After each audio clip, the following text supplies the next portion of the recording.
السلام علیکم ورحمۃ اللہ وبرکاتہ۔ معزز سامعین، ہماری قربانی سے متعلق گفتگو چل رہی ہے۔ 33 مسئلے بیان ہو چکے ہیں، 34واں مسئلہ بیان کرنے جا رہے ہیں، اور وہ ہے کہ سانڈ کی قربانی کا حکم کیا ہے۔ تو فرمایا کہ اللہ کے علاوہ جانور کے نامزد کرنے کی دو صورتیں ہیں، یعنی غیر اللہ کے لیے جانور کو نامزد کرنا دو صورتیں ہیں اس کی۔ ایک تو یہ ہے کہ کسی جانور کو غیر اللہ کے نام پر خدمت اور کام لینے سے آزاد کر دیا جاوے، اس کی جان قربان کرنا مقصود نہ ہو، یعنی کہ اس کو قربان کرنا مقصود نہ ہو، صرف وہ غیر اللہ کے نام پر خدمت اور کام لینے سے آزاد کر دیا جائے اس کو۔ یہ جانور صائبہ کہلاتا ہے، جس کو ہمارے یہاں ہم اس کو سانڈ بھی کہتے ہیں۔ سانڈ کا مالک اس کو کسی بت یا دیوتا کے نام پر کام اور خدمت لینے سے آزاد کر کے چھوڑ دیتا ہے۔ اس کا مقصد یہ نہیں ہوتا کہ اس کی جان کسی غیر اللہ کے لیے قربان کرے، یہ اس کا مقصد نہیں ہوتا ہے کہ اس کی جان کسی غیر اللہ کے لیے قربان کرے۔ اس قسم کے جانور کو خریدنا اگر مالک فروخت کرے تو جائز ہے، اور وہ خریدنے کے بعد خریدار کی ملک ہو جاتے ہیں، یعنی کہ جس نے اس جانور کو چھوڑا ہے کسی غیر اللہ کے نام پر، اگر یہی مالک مل جائے اور اس سے اپن اس جانور کو خرید لیتے ہیں تو یہ اس کے لیے جائز ہو جائے گا۔ پھر ان کو ذبح کر کے کھانا بھی جائز ہے، کیونکہ جب مالک ان کے بیچنے کے لیے تیار ہو گیا اور اس نے بیچ ڈالا تو یہ دلیل اس امر کی ہے کہ اس نے جانور سے کام لینے کی جو نیت کی تھی وہ بدل ڈالی، ورنہ وہ ہرگز ایسا نہیں کرتا، یعنی بیچتا نہیں۔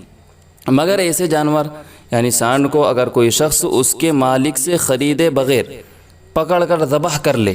تو اس کا کھانا بالکل حرام ہوگا، مگر اس کی حرمت مال غیر ہونے کی بنا پر نہیں،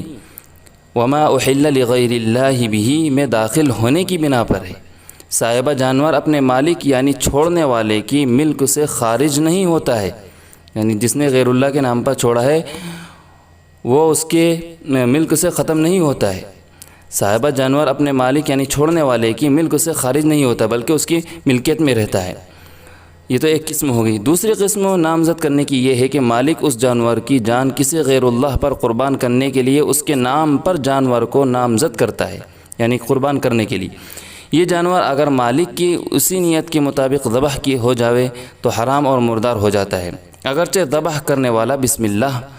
الرحمن الرحیم پڑھ کر ذبح کرے، جب بھی حرام ہے وہ مردار ہی رہے گا۔ جیسے اکثر غیر مسلم دیوی یا کسی بت کے نام پر جانور کی جان قربان کرنے کے لیے لاتے ہیں، مگر اپنے ہاتھ سے ذبح نہیں کرتے۔ کوئی مسلمان وہاں ہوتا ہے، اس سے وہ کہتے ہیں کہ اس کو ذبح کر دو، پھر وہ مسلمان بسم اللہ کہہ کر ذبح کر دیتا ہے، تو اس کی بسم اللہ سے وہ حلال نہیں ہوگے۔ یا وہی مالک اپنی نیت کے موافق اس جانور کو اپنے سامنے ذبح نہیں کراتا، بلکہ پجاری کو دے جاتا ہے کہ اس کو دیوی کے اوپر قربان کر دینا ہے، تو پجاری ان جانوروں کو فروخت کر دیتا ہے، اور مسلمان خرید کر بسم اللہ اللہ اکبر پڑھ کر ذبح کر لیتے ہیں۔ یہ بھی حرام ہے۔ کیونکہ حرام کیوں ہے؟ اس لیے کہ ان میں نیت ان کے اصل مالک کی ہی معتبر ہوگی، کہ جس نے جانور کو چھوڑا ہے غیر اللہ کے نام پر قربان کرنے کے لیے، اس مالک کی نیت کا اعتبار ہوگا، اور اس کی نیت یہ تھی کہ ان کی جان غیر اللہ کے لیے قربان ہو جائے۔ پجاری کے فروخت کرنے اور مسلمان کے خریدنے سے وہ نیت مالک کی کل عدم نہیں ہوگی، بلکہ پجاری کی جو بیچنا ہے یہ باطل ہوگی، یہ بے باطل ہو جائے گی۔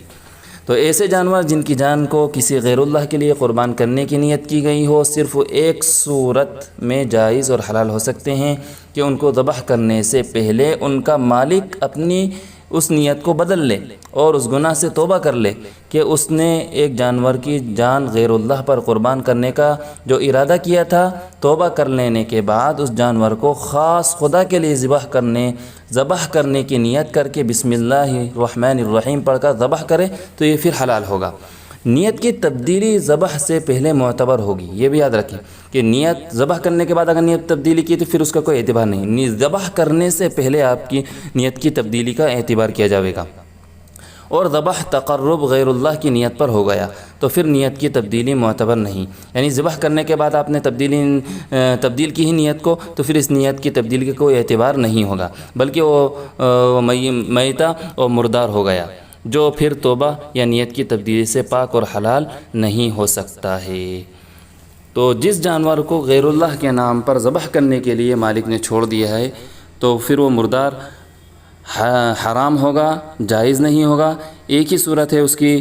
جائز ہونے کی کہ وہ جس جانور کو چھوڑا ہے وہ مالک اپنی نیت کو تبدیل کر لے ذبح کرنے سے پہلے، تبھی اس کے لیے پھر یہ خرید کر حلال ہو سکتا ہے، ورنہ پھر حلال نہیں ہوگا، اس کے لیے کھانا بھی حرام، ذبح کرنا بھی حرام ہوگا۔ السلام علیکم ورحمۃ اللہ۔